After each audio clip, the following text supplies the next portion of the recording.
So there's a video that's going a little bit viral on social media, and it's a very heartbreaking video if you haven't seen it, of a former gospel musician, a young lady who used to sing for Soweto Gospel Choir. And for you who might have not seen it, this is the video. But if you haven't seen, or you're trying to piece together, who exactly is this? This is her.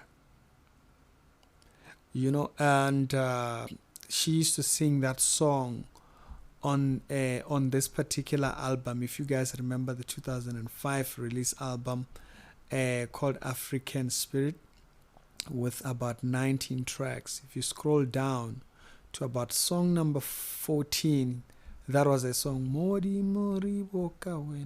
That particular song, that is the song that she had sang, if you remember that song.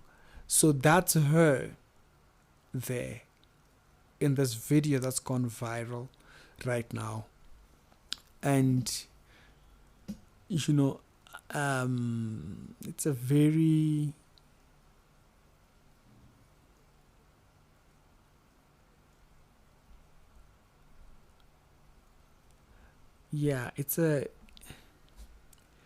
it's a very heartbreaking video, honestly.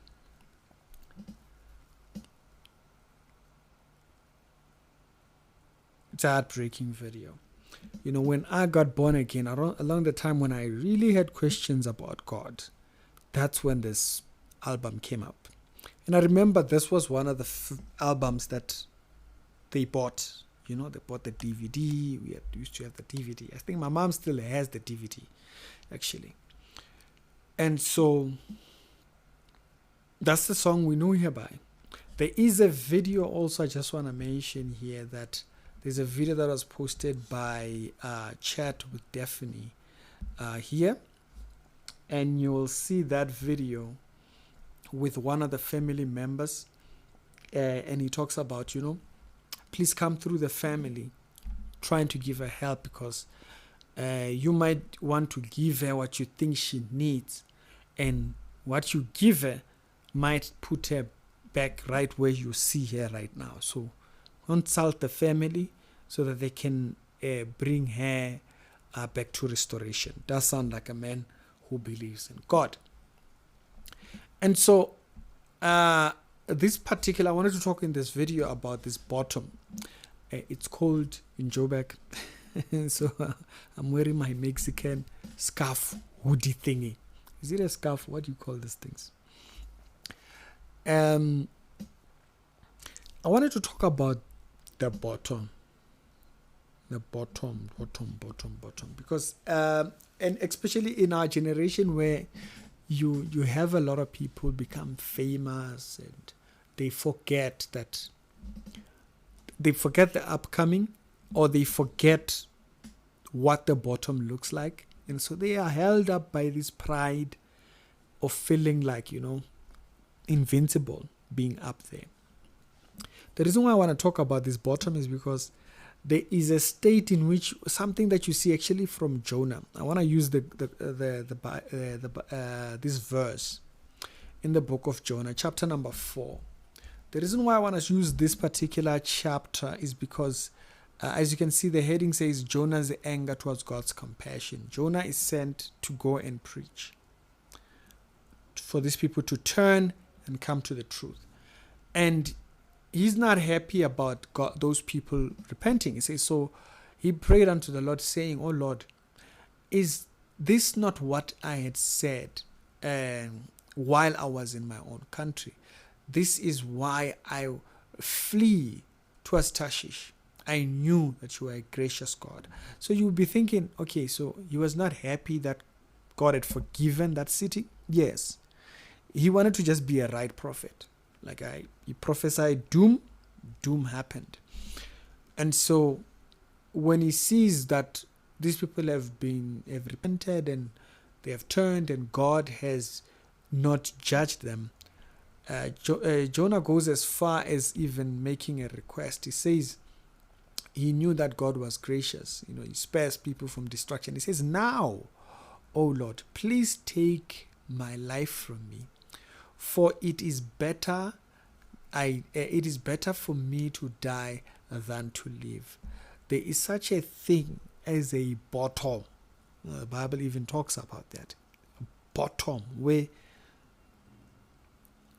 even God talking to you, you would reject.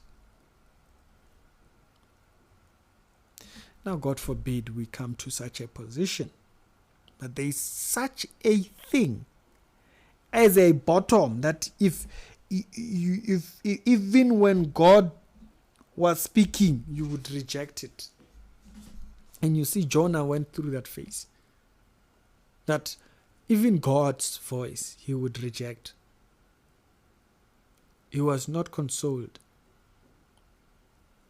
Now, if you've been on the channel when we do the live streams on Saturdays, you'll know the book of Jonah is particularly one of my favorite because it shows you how unreliable man is. Man can ask to be a messenger for God and hate the results that come from it. It's such a perfect story that shows and depicts why the Messiah had to come, because the messengers can become dodgy. And that's a story for humankind. But this subject matter, that there's such a bottom where even hearing God's voice, one would reject. Many people in our generation don't even know that. They don't even understand that. They don't even think about that. I think there was a video that trended a week ago or so of a young girl. She's popular on TikTok. I think she does music or something. She does Bakati. Bakati is music. This music from Pretoria. Young kid. She went cussing at a store worker at a till, cussing at this young, to a point where people were so pissed off, they were like ready to cancel her, like completely. And even parties that she got invited into, she's a musician and stuff, when she appeared, people were just looking at her, because it's this idea of people that they become so popular or become so big that they forget such a bottom exists. In their pride, I remember one particular South African young person who built a business, I think it is socks or something like that. There's a video that once went viral when they were trying to advise him, and he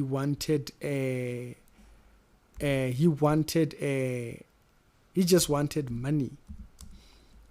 He just wanted money, and they were trying to advise him to say, you can do this, you can do this, you can do this. It was an interview, and he refused. He says, if you're not giving me money, you cannot advise me. That was the thingy. Now, unfortunately, I think I found it. If you can go and if you don't remember the interview I'm talking about, it's this interview here. Skinny's Boo. If you watch that interview, you'll see what I'm talking about. When people become popular and they forget that there is such a thing as a bottom.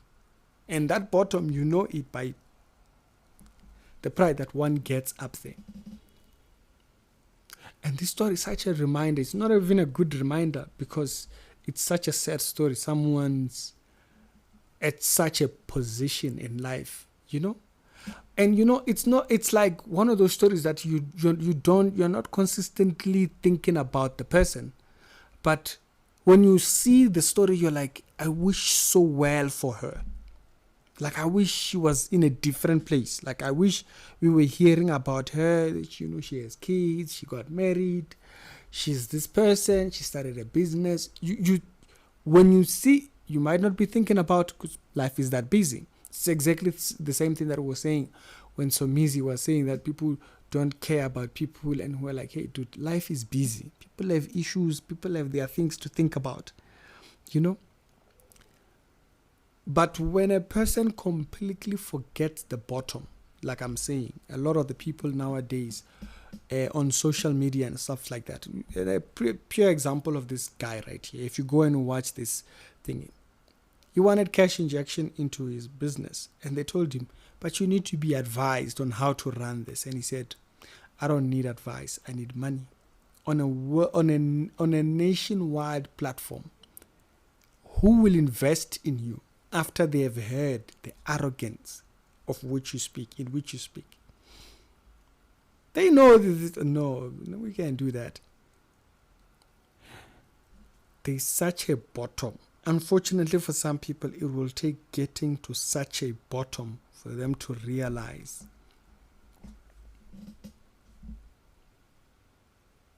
There's a saying, there's a very popular saying, it's a man's world. The feminist movement made it an offensive term. But in fact, if you actually think about it, what that means when you say it's a man's world, it just means that it takes the tenacity and bravery that a man possesses in order to survive difficulties on this earth.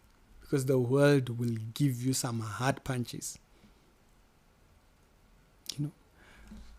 Today we know you, tomorrow we might not. Today we might be talking about you, but tomorrow only God knows what that looks like. It's such a sad story. The uncle did mention that, people that want to help come through the family and stuff. And so I'll leave that video down in the comments below. There is such a bottom where even if you heard God's voice, you would reject it.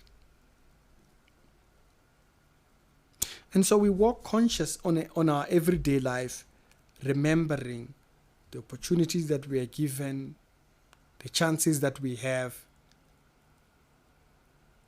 Because you just don't know what tomorrow looks like. There's so many people that frame their life before everyone and make it almost impossible for people to help them. We're just grateful that we have today, because tomorrow we just don't know. You just do not know what tomorrow would look like. It's Ricky. Y'all tell me your thoughts down in the comment section, and we hope that she does recover and the family be of a good hand towards her recovery. That's such a traumatic thing to see, The time around the time when I got born again, it was the time when that album came out, And so Soweto, what do they call it? Soweto Gospel Choir. For me, they just became a little bit too much of it just became a very strange platform. And I think it became strange in the sense that even Christian probably couldn't relate to it. I think I saw a video that I wanted to show that actually exemplifies what I'm talking about when I say Soweto Gospel Choir just became a very impossible platform for Christians to get behind, because they just became about all kinds of things. They exhibited all kinds of things. I think it's this one here, right here. This is an example of what I mean when I say Soweto Gospel Choir. You'll ask yourself, is this still the same gospel choir and stuff? Or, it doesn't even look like a Christian organization. You see, like the things that they are wearing, all those kind of things. It's just a completely different whole thing. It became something else. So once it tried to serve everybody, right? Before, it was a gospel platform. Right? Before, it was a gospel platform. But then when it became just everything else, it ended up not identifying with nobody. So the platform became, there's this thing that, when you try to serve everybody, you end up serving no one. That's where I think maybe they do well outside the country. stick to white people there and whatnot. Take local song, go sing them there. And this is pretty much, it just became irrelevant to either any of these genres because it wasn't serving the Christian community only. It became a mishmash. And so that's why maybe we forgot about, I completely forgot about Soweto Gospel Choir until I saw this story here. But y'all tell me your thoughts. I'll see you on the later on. It's Ricky. I'll have a good one.